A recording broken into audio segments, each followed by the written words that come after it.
Hello everyone, this is Jen, and I make useful English Lit study videos on Shakespeare, poetry, fiction, literary devices, and more to help you guys get top grades in the subject. So in this video today, we are going to be analysing the poem Poppies by Jane Weir, which is one of the poems on the AQA GCSE English Lit Pound Conflict anthology. So as always, we're going to start by looking at the author's background and also a little bit of historical context before we move on to close reading the language, form and structure of the poem. So some brief information on the poet. So Jane Weir was born in 1963 in Salford, England, to an English mother and an Italian father. She grew up in Manchester, lived in Belfast and is now based in Derbyshire in England. Weir has published various poetry collections and was a joint winner of the 2003 Jackson Dawson Award for Poetry, as well as the winner of the 2008 Wigtown Poetry Competition. Her poetry has been published in quite a few acclaimed anthologies, two of which were actually edited by Carol Ann Duffy, Poet Laureate from 2009 to 2019, and also a poet that you probably will have come across if you're studying GCSE or A-level English literature. Weir is perhaps most well known for the poem Poppies, which was first published in 2005, because it is, of course, one of the specified texts in the AQA GCSE English syllabus, but also why we have this video and why you're watching this video right now. An interesting fact outside of poetry about Jane Weir is that she was an expert on some rather niche characters in English history. Alice Wilden, who was an early 20th century political activist, as well as Charlotte Mew, who was a 19th century poet whose poem The Farmer's Bride also happens to be included in the GCSE Poetry Anthology, but for the Love and Relationships batch. So before we jump into an analysis of the poem, I think it's rather important for us to develop a solid understanding of the poppy, which is, of course, the title of the poem. So the poppy alludes to those remembrance poppies which are worn by people in Commonwealth nations, mostly in the United Kingdom, to commemorate World War I British soldiers.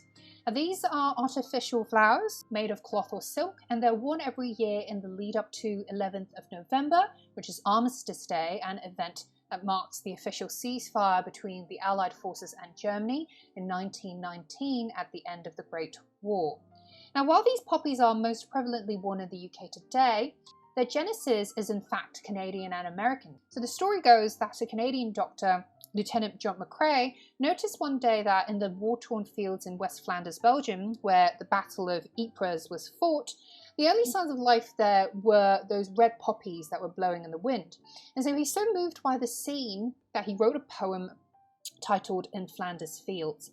And so this poem in turn inspired an American scholar by the name of Moyna Michael, and thereafter she began to campaign for the poppy's adoption as a symbol to commemorate those who had sacrificed in World War I. Her efforts gradually spread across the US, Canada and Britain and the rest of the Commonwealth nations, which is why the tradition of wearing these poppies on 11th of November continues till today. And so given that Poppies, this poem, was published in 2005, the contemporary setting of this poem would be the British involvement in the Afghanistan War, which began in 2001 and ended comparatively recently in 2021 after the American withdrawal of their troops.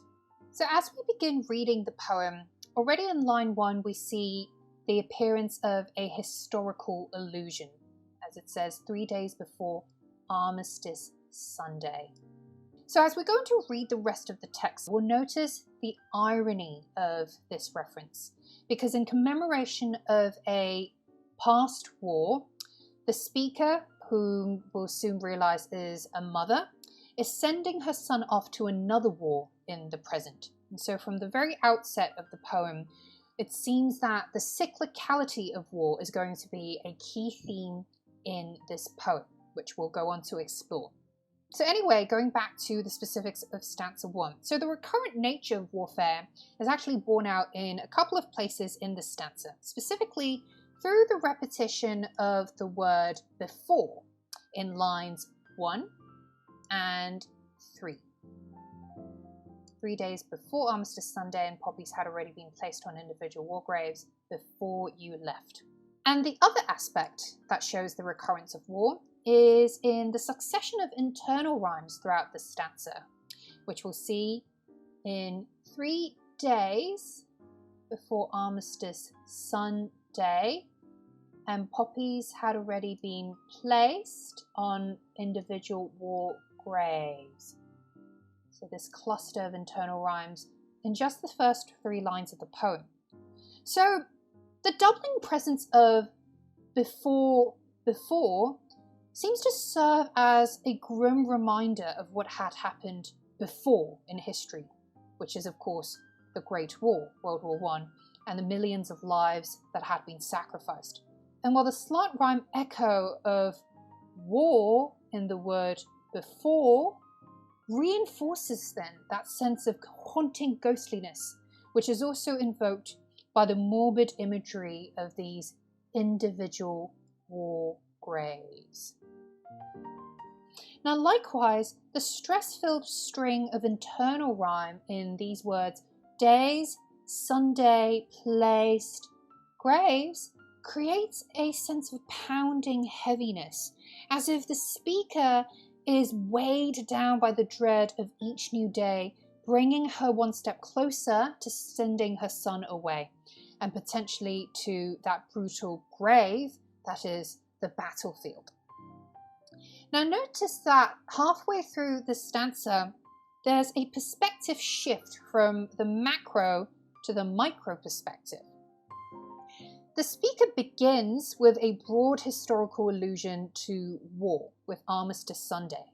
But then as we reach line 3, right before you left, I pinned one onto your lapel, we see the perspective narrowing down to a more personal level as she relates this anecdotal encounter with war, that is of her sending her son off to be a soldier. So what links the past and current warfare is, of course, the poppy motif, but the lexical and sonic echoes that we had just examined also reinforce this idea that war, no matter when it takes place in history and what scale it assumes, isn't just some abstract concept that can be glorified by associations of patriotism and martyrdom on the national level, but it is also a real, life-changing event which could alter the course of individuals' lives and separate families from their loved ones. What's interesting as well is that conflict and war is shown to manifest not only in the military sense, but also in the familial sphere, in the household. Because there's conflict between the speaker and her son, and that is reflected both in the lack of verbal communication and of course in the word disrupting, perhaps alluding to the disrupting nature of the speaker's pinning of the paper poppy onto her son's blazer. And we see this also from the cluster of alliterative plosives, as we see in the words disrupting a blockade of yellow bias binding around your blazer. You hear these D and P and B plosive consonants. So this alliterative plosive series perhaps is a sonic recreation of machine gun sounds. And there's a frictional thrust to these consonants, which convey a sense of muffled tension in the mother and son relationship. And it's a kind of tension that seems to need release, but at the same time struggles to find an outlet. And you can tell from the way that they don't really speak to each other. Everything is expressed through their actions. This tension then comes through as well in the clash between military and domestic diction, specifically in the line, a blockade of yellow bias binding. So the word blockade means a large obstructive object, and that could suggest a psychological resistance on the son's part towards his mother's anxiety. And of course, the yellow bias binding is a reference to a specific kind of stitch in sewing terminology. But overall, we feel that there's a sense of guilt which seeps through the diction here, as if the mother sees herself to be this obstacle, this blockade, in her son's attempt to blaze a path for himself. And perhaps there is also this slight wordplay, right? Blazing a path, and also her son's blazer. By the way guys, I'd massively appreciate it if you could hit the thumbs up button below, subscribe to my channel and switch on that bell notification if you find this video helpful so far. This would really help me carry on making these useful English Lit study videos so that you can get top grades in the subject and we can inspire more people to enjoy the study of literature. Now stanza 2 begins with an interesting word, sellotape, and the stickiness of this material perhaps symbolizes the speaker's desire for her son to literally stick around at home. But of course we know that sellotapes are a flimsy kind of material, and so is perhaps not quite strong enough as a binding agent, which is also reflected in the son's eventual departure from home. What follows then is a series of homely imagery, rather interestingly, in the many white cat hairs that the mother is trying to remove from her son's shirt, and also the memory of mother and child grazing their noses across each other's noses and pretending to be these Eskimos, playing at being Eskimos like we did when you were little. And so these references signal a mental reprieve from this discomforting reminder of what her son will soon face, and perhaps offer the speaker a moment of solace. It's also interesting to note that from lines 11 to 14, which capture the speaker's recollection of happier, innocent days when her son was just a child, you notice that in these lines there's a sudden concatenation of rhyming words vis-a-vis the relative lack of rhyme in the rest of the stanza. And specifically we see this in the words face, graze, play, and the repetition of nose, Eskimos, and also little, kind of the half rhyme there. So the sing-song cadence here reminds one of nursery rhymes and brings us back to this idea of childhood. But through this sort of melodic syncopation, these specific lines convey a fleeting but consoling restoration of mental harmony in the speaker's otherwise anxious mind. So the sonic harmony also translates into a sense of mental harmony. Now the rest of the stanza, however, encapsulates a sort of tension that is central to the speaker's psyche, because she, on the one hand, wants her son to stay close, but also knows that she must respect his agency by letting him go and making his own life decisions. And so this push and pull dynamic is also translated into the rhythmic variation in the stanza. And we see this largely created by the juxtaposition of caesura and enjambment throughout. You can observe this from the first half of the lines spilling over into the next, only to pause after 3 or 4 syllables. So what I mean by this, I'll illustrate. So for example, here she says in line 8, I rounded up as many white cat hairs as I could. See this pause here, first caesura. Smoothed down your shirt's upturned collar. Second caesura here. Steeled the softening of my face. Another pause, right? But then this contrasts against the stark enjambment, which crosses lines 14 through 16. Here when she says, I resisted the impulse to run my fingers through the gelled black thorns of your hair, all in one breath, crossing 3 lines.